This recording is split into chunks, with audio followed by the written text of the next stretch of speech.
Next topic हम discuss करेंगे transfer characteristics of N channel JFET.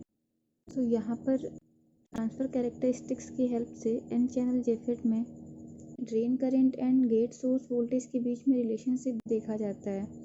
तो इस रिलेशनशिप को देखने के लिए विलियम्स-शॉकली इक्वेशन यूज़ की जाती है, जो कि आपका बताती है कि drain current equal to IDSS into 1 - VGS upon VP का होल स्क्वायर। अब यहाँ पर क्या है कि VGS एक कंट्रोल वेरिएबल है।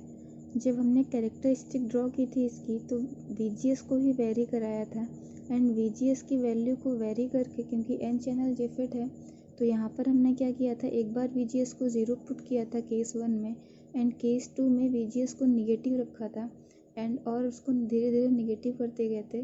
तो एक तरीके से ये जो है ये आपका क्या है, कंट्रोल वेरिएबल है and IDSS and pinch off voltage VP ये कॉन्स्टेंट्स हैं। तो यहाँ पर ये क्या है, ये drain current and gate source voltage के बीच में रिलेशनशिप दिखाएगा। तो यहाँ से अगर हम इस रिलेशनशिप को देखें तो यहाँ पर ये एक स्क्वायर टर्म प्रेजेंट है। इस स्क्वायर टर्म के प्रेजेंट होने की वजह से हम कह सकते हैं कि drain current and gate source voltage के बीच में जो रिलेशनशिप है वो कैसा है, नॉन लीनियर है।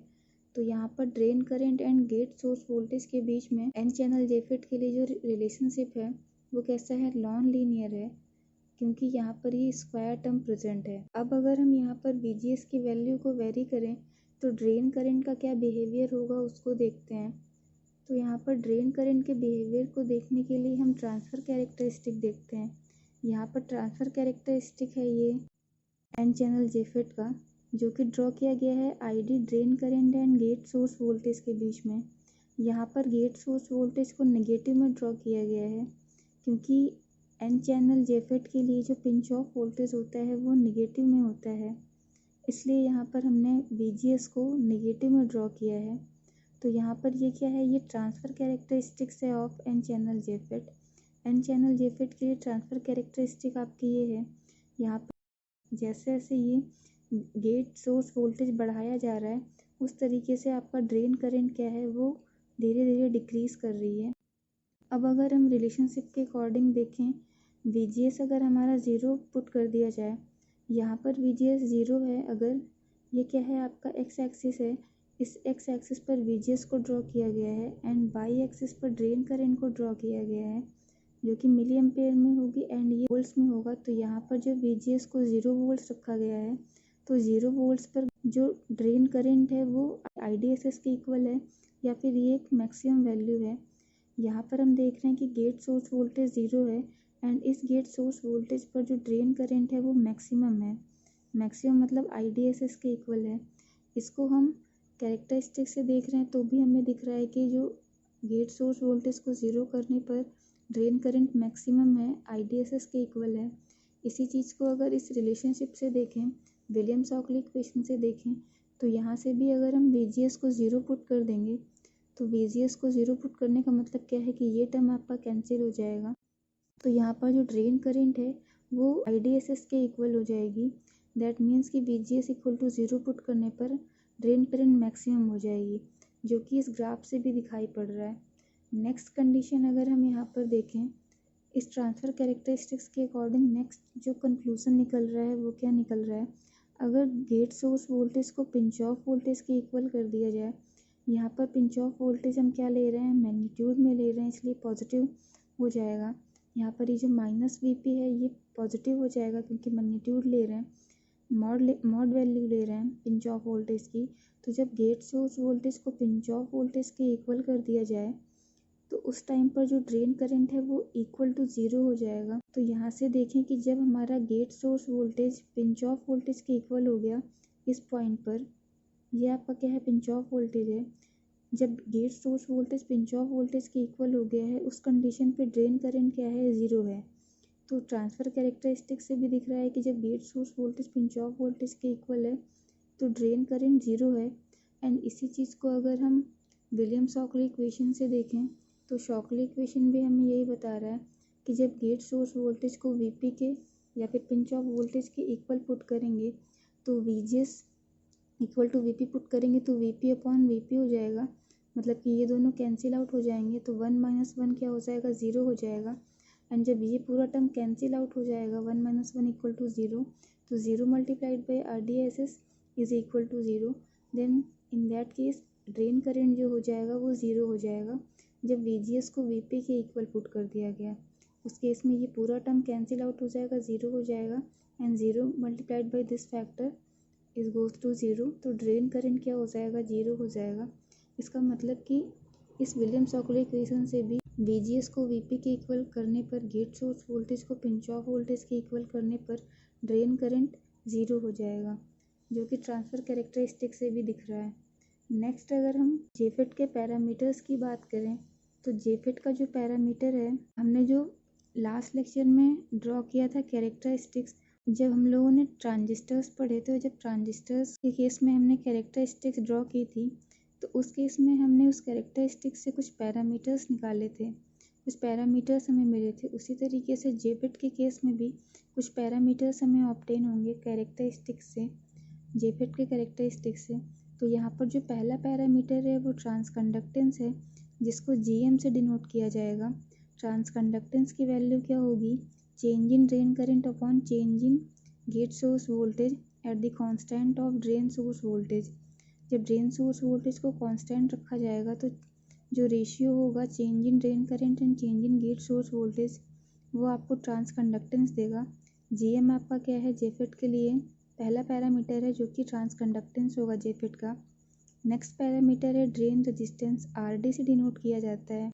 RD क्या होगा, change in drain source voltage upon change in drain current at constant of VGS gate source voltage. तो जब गेट सोर्स वोल्टेज को कांस्टेंट रखा जाएगा एंड इन दोनों का रेशियो जो होगा change in drain source voltage upon change in drain current, वो क्या देगा, ड्रेन रेजिस्टेंस देगा। नेक्स्ट पैरामीटर है amplification factor parameter. Amplification factor parameter is equal to minus का change in VDS upon change in VGS at constant of drain current. जब drain current को constant रखा जाएगा उस केस में ड्रेन सोर्स वोल्टेज में changement and gate source voltage में जो चेंजमेंट होगा उन दोनों का रेशियो जो होगा वो एम्प्लीफिकेशन फैक्टर देगा, जिसको म्यू से डिनोट किया गया है। यहाँ पर अगर इन तीनों पैरामीटर्स के बीच में रिलेशनशिप देखें तो इन तीनों ही पैरामीटर्स के बीच में जो रिलेशनशिप होता है, amplification factor is equal to product of transconductance into drain resistance. So transconductance and drain resistance का प्रोडक्ट एम्प्लीफिकेशन फैक्टर देता है जेफेट के केस में। नेक्स्ट अगर पी चैनल जेफेट की बात करें तो पी चैनल जेफेट का कंस्ट्रक्शन जो होगा, यहाँ पर जो चैनल यूज़ किया जाएगा वो पी टाइप का यूज़ किया जाएगा। यहाँ पर एक पी चैनल लिया गया है, पी टाइप का सबस्ट्रेट लिया गया है। उस पी टाइप के सबस्ट्रेट पर डोपिंग कर दी गई है दोनों साइड एन टाइप के मटेरियल से, एंड इन दोनों एन टाइप के मटेरियल्स को एक साथ क्या कर दिया गया है, शॉर्ट सर्किट करके एक टर्मिनल निकाला गया है जिसको गेट कहा गया है। देन यहाँ से एक टर्मिनल निकाला गया है जिसको ड्रेन, एंड नीचे साइड से, बॉटम साइड से एक टर्मिनल निकाला गया है जिसको सोर्स कहा गया है। सो यहाँ पर पी चैनल जेफेट फॉर्म करने के लिए जो चैनल यूज़ करेंगे वो पी टाइप मटेरियल का यूज़ करेंगे, एंड जो डोपिंग करेंगे वो एन टाइप मटेरियल की जाएगी। अब यहाँ पर जो पी टाइप मटेरियल है, यहाँ पर क्या होंगे, मेजॉरिटी चार्ज कैरियर्स होल्स होंगे। तो यहाँ पर जो करंट फ्लो होगी वो होल्स की वजह से होगी।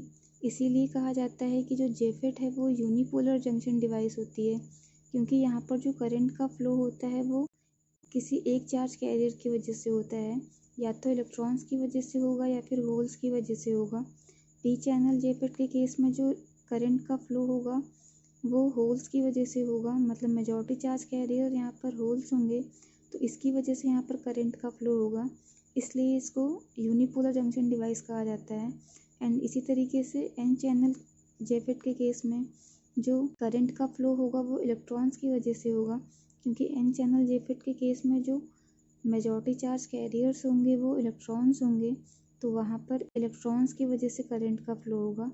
तो जेफेट को यूनिपोलर जंक्शन डिवाइस इसीलिए बोला जाता है क्योंकि करंट का फ्लो जो होता है वो किसी एक चार्ज कैरियर की वजह से ही होता है। अब यहाँ पर जब इसकी वर्किंग देखते हैं तो यहाँ पर वर्किंग जो होगी जस्ट अपोजिट होगी एन चैनल जेफेट के। यहाँ पर जो कनेक्शन किया गया है गेट सोर्स वोल्टेज का, गेट को क्या किया गया है, पॉजिटिव से कनेक्ट किया गया है, एंड सोर्स को यहाँ पर नेगेटिव से कनेक्ट किया गया है। देन ड्रेन सोर्स वोल्टेज के बीच में ड्रेन को नेगेटिव से कनेक्ट किया गया है एंड अगेन सोर्स को पॉजिटिव से कनेक्ट कर दिया गया है। अब यहाँ पर अगर हम देखें पीएन जंक्शन जो फॉर्म हो रहा है, यहाँ पर एक डिप्लीशन विड्थ फॉर्म होगी। ये एन टाइप जो है वो पॉजिटिव से कनेक्टेड है एंड यहाँ पर जो पी टाइप है वो नेगेटिव से कनेक्ट है। इसका मतलब क्या है कि ये रिवर्स बायस में हो जाएगा। इसी तरीके से एन टाइप जो है ये पॉजिटिव से कनेक्टेड है and P type again negative से कनेक्टेड है। इसका मतलब क्या है कि यहाँ पर ये जो पीएन जंक्शन होगा वो भी रिवर्स बायस हो जाएगा। तो रिवर्स बायस होने की वजह से डिप्लीशन विड्थ क्या होगा, वो इंक्रीज़ करेगा। अब यहाँ पर VDD जो कनेक्ट किया गया है वो कैसा कनेक्ट किया गया है, सोर्स को यहाँ पर हायर पोटेंशियल पे रखा गया है in comparison to drain terminal. So यहाँ पर करंट का जो फ्लो होगा वो इस डायरेक्शन में होगा, सोर्स से ड्रेन की ओर करंट का फ्लो होगा। तो सोर्स करंट आपका ऐसे फ्लो होगा एंड ड्रेन करंट का डायरेक्शन ये होगा।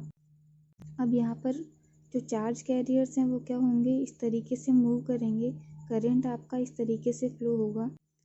अब यहाँ पर अगर कैरेक्टरिस्टिक देखें तो कैरेक्टरिस्टिक ड्रॉ किया गया है drain current and drain source voltage के बीच में।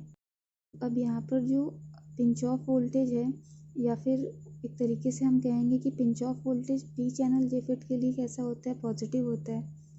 अब धीरे धीरे जब यहाँ पर गेट सोर्स वोल्टेज को बढ़ाया जा रहा है, तो जब धीरे धीरे यहाँ पर गेट सोर्स वोल्टेज को बढ़ाया जाएगा तो यहाँ पर जो सैचुरेशन कंडीशन रीच होगी वो पिंच ऑफ वोल्टेज से थोड़ा पहले ही रीच हो जाएगी। और जैसे ही हमारा gate source voltage pinch off voltage के इक्वल हो जाएगा तो जेफिट क्या होगा, जेफिट कट ऑफ रीजन में चला जाएगा एंड उस केस में जो ड्रेन करंट होगा वो ज़ीरो हो जाएगा। जब गेट सोर्स वोल्टेज ज़ीरो है उस केस में जो ड्रेन करंट है वो मैक्सिमम है, IDSS के इक्वल है। धीरे धीरे जब इसको बढ़ाते जाएंगे एंड VGS को VP के इक्वल पुट कर देंगे तो उस केस में क्या होगा, जो ड्रेन करंट होगा वो ज़ीरो हो जाएगा। जब पिंच ऑफ वोल्टेज के इक्वल होगा तो ड्रेन करंट यहाँ पर क्या हो जाएगा, ज़ीरो हो जाएगा। एक तरीके से जो ड्रेन सोर्स वोल्टेज है वो क्या हो रहा है, धीरे धीरे और कम वोल्टेज पर ही ये आपको सैचुरेशन प्रोवाइड कर दे रहा है। तो धीरे धीरे यहाँ पर जैसे जैसे गेट सोर्स वोल्टेज को बढ़ाएंगे, गेट सोर्स वोल्टेज को बढ़ाने से ड्रेन करंट हमारा क्या हो जाएगा, धीरे धीरे कम होना स्टार्ट होगा। और जब gate source voltage pinch off voltage के इक्वल हो जाएगा तो ड्रेन करंट हमारा ज़ीरो हो जाएगा और जेफिट जो होगा वो कट ऑफ कंडीशन में चला जाएगा। एंड अगर उसके बाद भी पिंच ऑफ वोल्टेज के बाद भी अगर ड्रेन सोर्स वोल्टेज को बढ़ाया जाए, तो पिंच ऑफ वोल्टेज के बाद भी अगर ड्रेन सोर्स वोल्टेज को बढ़ाया जाएगा तो उस कंडीशन में क्या होगा कि जो जेफिट होगा वो ब्रेकडाउन रीजन में चला जाएगा। एंड जब जेफिट ब्रेकडाउन रीजन में चला जाएगा और अगर बढ़ाया जाएगा तो उसके बाद आपका जो जेफिट है वो डैमेज हो जाएगा। तो इस तरीके से ये कैरेक्टरिस्टिक है आपका जो कि ड्रॉ किया गया है drain current and drain source voltage के केस में। पी चैनल के केस में ध्यान देने वाली बात ये है कि यहाँ पर जो पिंच ऑफ वोल्टेज होता है वो पॉजिटिव होता है in comparison to N channel जेफिट।